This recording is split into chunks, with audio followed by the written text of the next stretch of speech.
This story begins with the search for my first job. Browsing and analyzing the list of jobs on a website can be a tedious task. But when you live in a city with 5,000 people, it complicates your search several times more, forcing you to lower your minimum job requirements. I went to college every day and came back home, so I really needed the money. One time, about to leave, I accidentally drew attention to an ad, which struck me very much. It was morgue work. The thought that I would have to work around dead bodies just depressed me. However, I continued reading the job description and found that the job does not involve interacting with any of the bodies. This is where my real and scary story from the morgue happened. I have no other options, I thought to myself. The next day, I called and spoke to who I thought was in charge. He insisted that I come the next day and just get to know the place. The next day I was ready to get a job and drove to a small establishment. Mark, the head of the morgue, greeted me at the door with a smile and a firm handshake. "Did you say your name was John?" he asked me kindly. "Yes, that's right," I told him. He led me all over the grounds and then led me to a huge lawn, which he explained I would have to mow every week. I didn't mind that at all. Finally, he finished his tour and we entered the building. He pointed to a dimly lit room in the corner. "I'm sure you can guess what kind of room it is," he said. I think that even with my eyes closed, I would be able to determine what kind of room it was, because of the specific smells of decaying flesh. This room made me feel uncomfortable from the very beginning.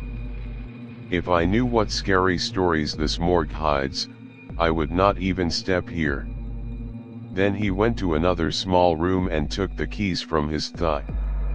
Opening the door, he began to explain that this was his office. Looking inside, I saw a table, a large chair, scattered papers, and a mini fridge. However, nothing out of the ordinary. Then he began to show the room in which we found ourselves as soon as we entered the building. Dirty and cracked floor tiles spoke of age and disdain for work. "You have to clean up here every night, nothing fancy, it's quite a small area," he explained, tapping his fingers on his chin as he thought of other tasks. "Throw away the trash, bring some items when they come to our morgue, for example, small boxes of formaldehyde or new scalpels. I think that any small random quests that may appear should be easy on you," he finished explaining. "All clear? Have questions?" I couldn't think of anything, so I just shook my head in the affirmative and expected him to continue the tour. "Okay," he said. "I'm waiting for you here tomorrow at about 5 p.m. You're going to work until midnight or so, okay?" "Okay," I told him. The next few nights of work were pretty straightforward. I come in, clean up any disturbances that happened in the day, mow the lawn, and then just kill the rest of the time. I just sit on my phone or watch TV in the common area of the building. He never seemed to mind, because most of the time he just didn't leave his office. He exits when a new body arrives at the morgue. I remember the first time I saw a fresh corpse that was brought to us. Mark came out and started talking to the police. They wrapped the body and made some notes. Then Mark transported him to a dimly lit room, placed him in a cell in the wall. Most of the time the next day was occupied by a professional autopsy performed by Mark. I worked in the morgue for a few weeks and Mark seemed to be very friendly. He always bought me lunch from a local barbecue shop on the road. One day he discussed his disappointment that he had because all the past employees who were in front of me had left. I could tell that he seemed like a lonely person, as if he had no one in his life. I always shared this lunch with him, and I really felt like we got a little attached to one another. He was about 45 years old, but he already had a little gray hair. His eyes truly held their sadness, although his voice told a different story. Mark usually cleaned his office and the room where the bodies were stored around 8 p.m. The morgue room was small. There were about 10 racks in which you could place corpses and then hide them in the wall. He wiped the floor, which was usually not very dirty. Sometimes he washed the windows, and sometimes he wiped the metal doors, but in 90% of the cases, he completed everything in 5 minutes. At 9 or 10 o'clock he usually went about his business, maybe 15 minutes. I think he had a problem with alcohol, as he came back soaked in the smell of whiskey and cigarettes. Like a clockwork, at 11 p.m. he walked to the store and bought some snacks. He usually returned with 4 yogurts, 4 small packs of potato chips, 4 oranges and 4 bottles of water. Sometimes the products could change. He would give me one each and then go to his office and put the rest in the mini fridge.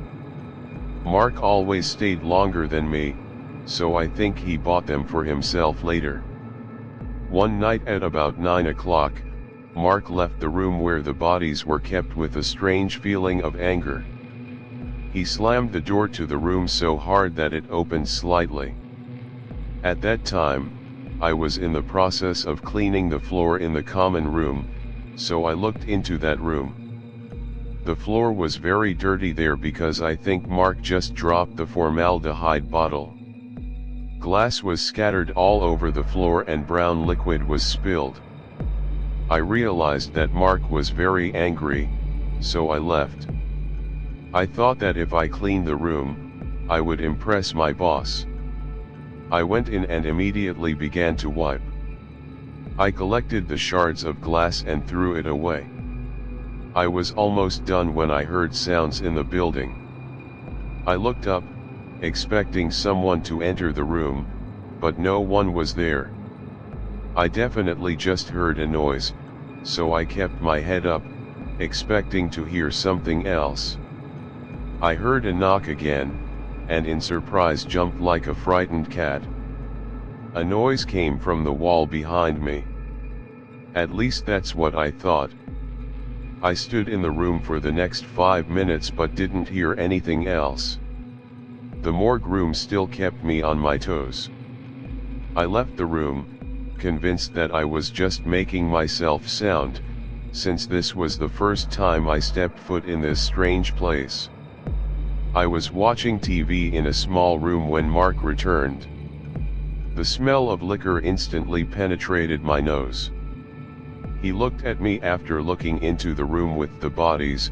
"You cleaned it up there," he said. Yes, I replied. He said nothing, but looked at me with his shining, bloodshot eyes. "Okay," he said as he walked into his office. The next day I offered to wash the outside of the building with a hose, which I didn't want to do. He came out to me from time to time to check how I was doing with my work. It was driving me crazy. It was very hot that day. "You're like a little fireman," he told me with an eerie smile. What? I thought to myself. It was the strangest thing he ever said to me. Mark told me that the last guy who worked before me decided that it would be nice to dig a ditch here as the rain washed away all the flowers. I called him a miner, he said with a laugh. The next night, when I finished getting around, he made me go to the store. I hated going to the store late at night. It was just weird. I quickly went back to the morgue and noticed that the lights were off in the building, Even the street lights on the side of the road near the morgue had gone out. I stared at the ominous building and walked slowly to the front door. "Mark," I called. There was no answer. I swallowed and stopped in fear. Some unknown force threw me back, but I nevertheless crossed the threshold and saw that there was no one inside. The door to the room where the dead bodies were kept was wide open. I walked in slowly and looked around the room. I noticed something strange that I hadn't noticed before. The two outermost racks had padlocks, as if someone was worried that the corpse would not go anywhere. Cold sweat ran down my spine. The front door of the morgue swung open, and Mark saw me here, surprised and a little nervous. He hurriedly entered the room where I was and closed the door. I was just confused by the mess with the documents, so I went out for a walk, he explained. I looked at him skeptically. He quickly changed the subject and explained that he needed to focus on something in his office. He left me alone in the common room. I looked into the room where the bodies were stored again. In the corner, I saw a small CCTV camera that was aimed at those two outer compartments. Strange, I thought. Mark suddenly left the office and asked me what I was doing.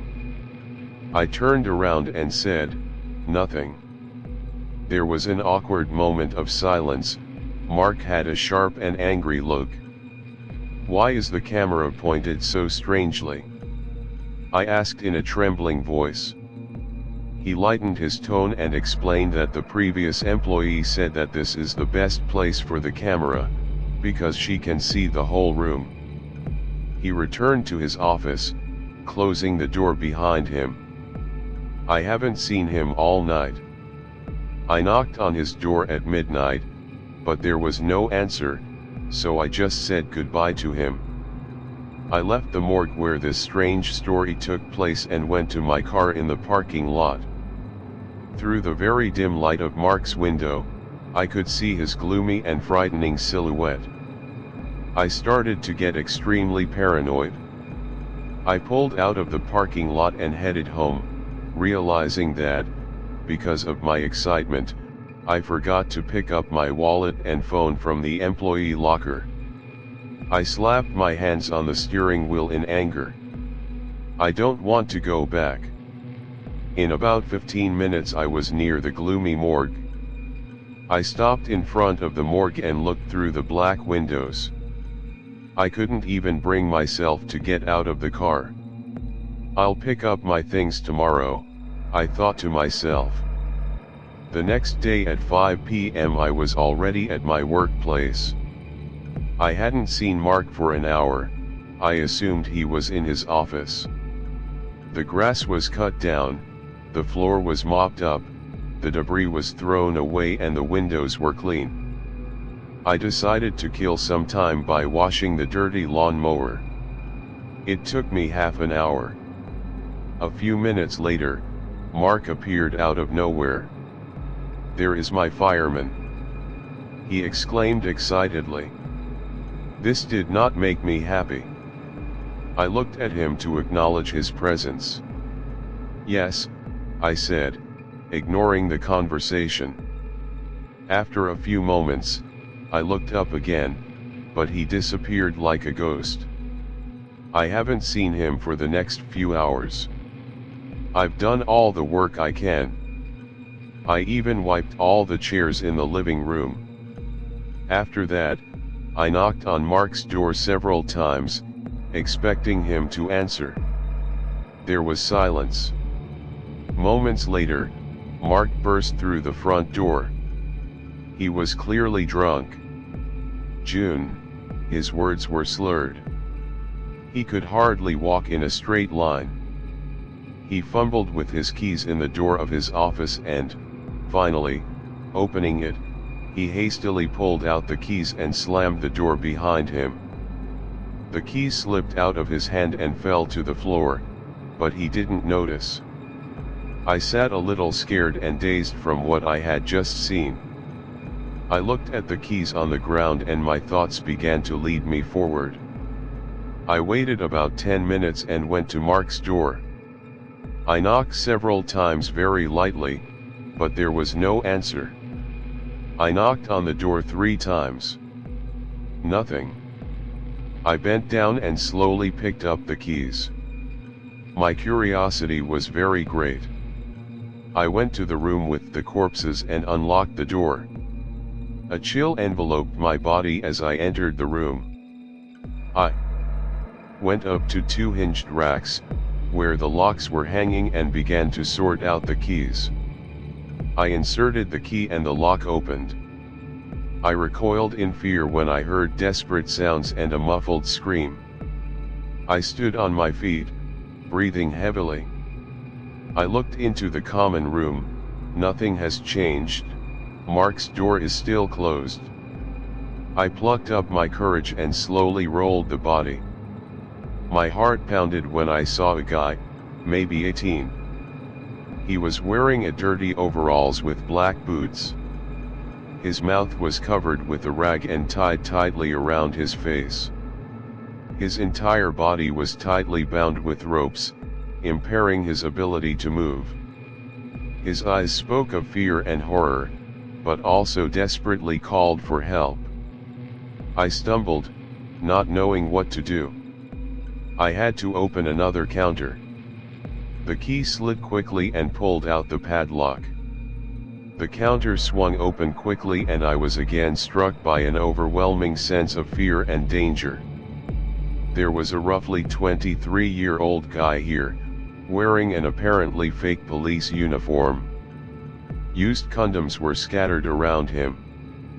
He looked at me and recoiled desperately, his gaze sharing the same opinion as the previous guy. I realized there was another locked counter that I hadn't noticed before. I hastily opened it, expecting the same result. When I started pulling out the rack, I could not see anything inside, but I continued to pull it all the way.